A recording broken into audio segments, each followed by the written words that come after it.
Welcome to the Rustic Songbird podcast. This is episode number 37. I'm your host, Lydia Walker, and this show is for you if you're a songwriter who's ready to take your music to the next level. Are you a singer who's afraid to put yourself out there online? What if no one watches? Or what if they do?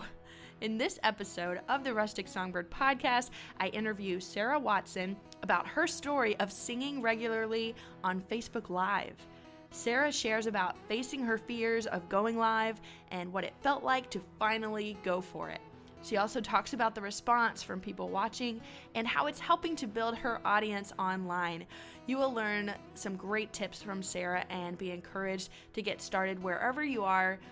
And we'll even talk about how simple it is to get started with Facebook Live, even if you're not techie. I'm so glad you're here. I hope you enjoy this interview with Sarah Watson.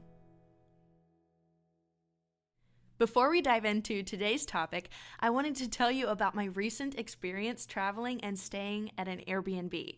If you follow me on social media, you may have seen me talk about the cutest A-frame cabin that we stayed at on our way through Alabama, or the amazing view of our beach condo in Florida.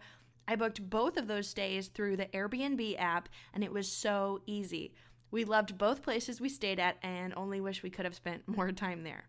If you have trips coming up, or you're making plans for the holidays to travel, I'd highly recommend trying out Airbnb. It's easy to sign up, and you can find lots of unique options to feel more at home than just staying in a hotel.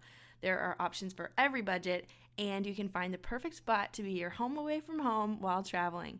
You can go to rusticsongbird.com/Airbnb for $40 off your first trip, plus 15